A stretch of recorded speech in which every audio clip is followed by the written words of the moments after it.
sa gi-warning ni Kristo kuyog sa gahom nga iyang gihatag sa iyang mga 12 ka apostoles, iya sad sila giwarningan nga kanang gahom nga inyong gidala nga makapapahawa og yawa, makaayo og mga masakiton, makapasikat gina ninyo. Pero naay mga tao, labi na gyud ang mga authorities, dili malipay, mao nang kontrahon mo, ipapriso mo, lutoson mo, latoson mo, patyon pagyod. Kamo, sugot mo, tagaan mo gahom, makapapahawa kag yawa, makapaayo kag masakiton, pero presohon ka. Bitayon ka. Sugot mo, dili. Dili dayon. Pero tagaan lang kag gahom, nga makapapahawa kag yawa, may kay kamutabi, kunya makaayo kag masakiton, sugot mo. Masugot dili. Sugot. So kanidi ay gahom, kining abilidad sa pag-ayog mga masakiton, either by gahom or by abilidad, sama na mga doktor, sama na sa mga kwak doktor, makaayom na sila. Kana ding maong abilidad, apil na ng pagpapahawa og yawa, sama ng exorcism, dili pa din na timaan nga kita tinuod nga nagsunod ni Kristo og tinuod nga maluwas. Kaya ang giingon ni Kristo diri, so yung giingon niya, itugyan sa mga tao ang ilang kaugalingong mga igsuon o patyon. Ang mga ginikanan mo patay sa ilang mga anak. Ang mga anak makigbatok sa ilang ginikanan, niya mo patay. Dumtan mo sa tanang tao. Inigabot na ning panahon na ningon Diyos Kristo, apan maluwas ang magpadayon hangtod sa katapusan. Kanabang mo padayon ka sa imong pagsunod ni Kristo hangtod Dios kamatayon. Kay dili man makaali nato ang atong gahom nga gihatag ni Kristo kanang atong pagka maayong mohimog milagro, kanang imong pagka maayong mo explain, may mutabi nga mura ka og makapa-attract yung kag mga tao, kanang imong abilidad sa pag-manage og mga unsa diha nga mga kalihukan, nga dagkong kalihukan ma-manage gyud, apil na ng paghimo aning mga projects nga mahitabo gyud, dili pa na siya timaan nga luwas na ka. Lingiyay mong tupad na mupadayon kag palit og raffle ticket. Inang padayon ka. Kana unya para ba ni kutob sa July 25, unya 10 days o 15 days pa, pila na atong halin. Uy, salamat kay gahapon no nahalinan tag 2,100 ka tickets. Dako ana tong halin gahapon, di ba kanimo bahaos karon? 38,571 na ka tickets ang atong halin. Pakpak, salamat kayo. Available pa ha ang among GCash, available ra gyud kaayo nya kaning atong bank accounts. Available sad kaayo. Nya pwede sad kwarta padala. Sige, padana mo karon kay aron mahuman dayon ni, mahurot dayon ni siya. Pero naapatay mga 200,000 ka tickets na wap mahalin. Ug mahalin ni nindot kayo. Pero dili pa na assurance ha, nga luwas na ta ang pagpadayon. Unya, dinhi des kalibutan, basta mosunod tas Ginoo, mao na sa ni ikaduhang kamatuoran, lisod-lisoron kita sa mga leader sa kalibutan. Lisod-lisoron, dili pwede nga butangan tag red carpet Kung mo buhat yung kas maayo din sa kalibutan, kanang hustisya, kamatuuran, kaangayan, kabalaan sa kinabuhi, ug mao ginay atong sundon, dili ta bukharan og red carpet para mo paso ka og pakpakan, prisuhan, panglutos, pagdaog-daog, kontrahon ta. Nya, lingian sa di mong tupad. Ing na malipay kag sigihan kag daog-daog. Ing na kano. Ing na malipay ra kag daog-daogon ka. Na siya. So ang timaan di ay, ang timaan nga klaro-klaro yung timaan nga nagsunod tas Ginoo, kana di ay daog-daogon ta dinhi sa kalibutan. Mao ginay unang timaan. Unya kanang nagsigig daog-daog, mao na sila'y mga yawanon.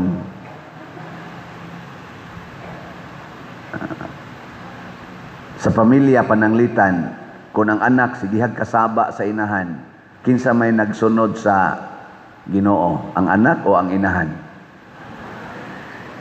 Sigihag kasaba ba? Gamayng sipyat, hapak dayon, ya sigihag saway, sigihan og sugo. Kinsa man roy nagsunod sa Ginoo, ang anak o ang inahan? Kusgan. Unya ko ng anak porting tapulana. Portig yung tapulana, unya ang inahan sige lang yung alagad, sige alagad. Kinsa may gasunod sa Ginoo? No na. Kibaw naman demo. Unya dinhi sa simbahan ang pari nangapagaw na lagsigig yung awhag nga pamalit mo raffle ticket kay ang atong project atong bayran. Unya ang mga parishioner magduko-duko lang yun kanang di lang yun kay sila mopalit. Nya libakon pa ang pari, nya sige ang pag-ingon nga hain ka na niya gisud ang kwarta, basi gibulsa na niyang iyang solicitation, libakon pa gyud, daoton pa gyud. Kinsa maroy gasunod sa Ginoo? Kinsa may padong sa impierno? Ang parishioners nga wa mo tabang. Di ba? Online o territorial. Unya ron kun ang parishioners muantos gyud, di nahapit mukaon, kausa na lang mukaon sa usa ka adlaw kay iya yung ipalit og raffle tickets ang tanan niyang kwarta, hasta iyang mga TV, refrigerator gipamaligya na kay ipalit gid niya raffle tickets hangtod nga ang iyang katri iya nang gibaligya nya, maghigda na lang siya sa salog. Ang iyang mga beddings iyang gibaligya, maghigda na lang siya banig nga hait kaayo. Kinsa man roy nagsunod sa Ginoo? Ang pari o ang parisyoner. Ana, di ba? Kay nagantos naman para sa kaayuhan sa katilingban. Karon, diha sa impeachment sa Vice Presidente, kinsa man roy gasunod nila sa Ginoo? Ang gipa-impeach o ang nagpa-impeach? Kinsa man nila gidaog-daog, kinsa man nila nagantos, kinsa man roy gipapriso, kinsa may gibutang-butangag istorya. Ang Duterte's group o ang Marcos group? Duha naman lang ni kagrupo kay ang Pinklawan ni apil na mas Marcos group. Kinsa man roy nagbutang-butang og mga kamatuoran kuno. Nya wa di ay kamatuoran. Paminawan ninyo sa hearing, nindot naman paminawon, kaya na may cross-examination. Mailhan man na nimong nagtugas, tinuod, kaya yano mang mo istorya, pero ka na magkanga-kanga. Klaro kayo. Mauna, suportahan nato ang nagsunod sa Ginoo. Di ta mo suporta sa nagsunod sa yawa. Kanang magsigi og gukod sa iyang mga kaatbang sa politika.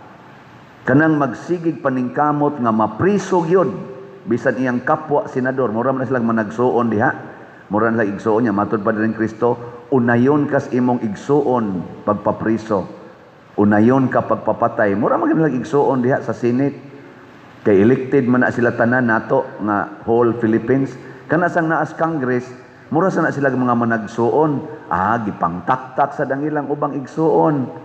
Kanang nagsigig gukod, nagsigig lotos, sigig pangningkamot nga mataktak yun ang ilang kapwa senador, kapwa congressman, kapwa executive departments nga mga personnel, kana sila maoy nagsunod sa yawa. Pero kanang niagwanta sa mga paglutos, niagwanta sa mga papriso, niagwanta lang sa pagdaog-daog, pagbutang-butang, unya ni padayon sa ilang kausa sa pagpangita sa kamatuoran about aning corruption, about aning flood control, about aning mga scam sa PhilHealth, sa education, ug uban pa, kana sila mo'y nagsunod sa Ginoo. Pero magantos gyud. Magantos gyud. Pero ayog kabalaka kay matod pa diri sa unang pagbasa, ako ramong tabangan ug muramo og kahoy nga motubo ang inyong gamot mo daghan ug manalingsing mong daghan kaayo ug mahimo mong matahom nga kahoy ug paras nga mamunga og daghan kay mga nindot nga bunga, mga limyon mos kahumot. Duna di ay gasunod nga gitawag og prosperity. Paras nagantos. Amo nang niingos Kristo, mura mog mga karniro nga akong gipadala taliwa sa mga lubo. Ang mga lubo kana laging mga taong yawanon nang kusog kayo bang mo paghot ba? Kusog ay mo daog-daog, mo lutos, nya kusog kayong mo twist ilang balion. Usahay bawgon ang balaod, bending the law or rejecting the law. Kana bitarong unang trial, gitrial nila kanang unsa nang article nga threat, grave threat ni Vice Presidente ngadto kuno sa atong presidente.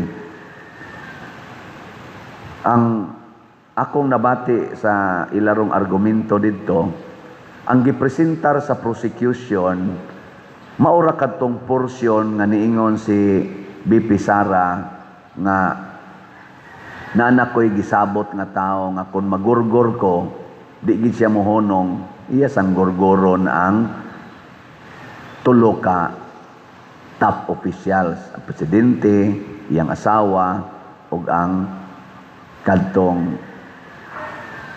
speaker, former speaker sa Congress.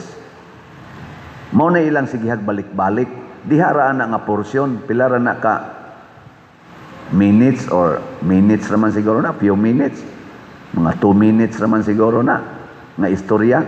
Pero ang whole context sa kaninga speech nga gi-cover og media, nga porti ng sukuan ni BP Sara, tungod sa nahitabo atong iyang chief of staff, hapit pa siya dakdaki dito sa katong may ambulance nga, gisakay gini, nasakay na ginila ngadto ang iyang chief of staff, nagalisod na ginhawa, ayo-ayo siya dito, ang pulis po isira sa niya bisag kita siya gat naa dihang Vice Presidente iyang dakdakan may gani kay gisagang sa mga tao, wala na nila giapil.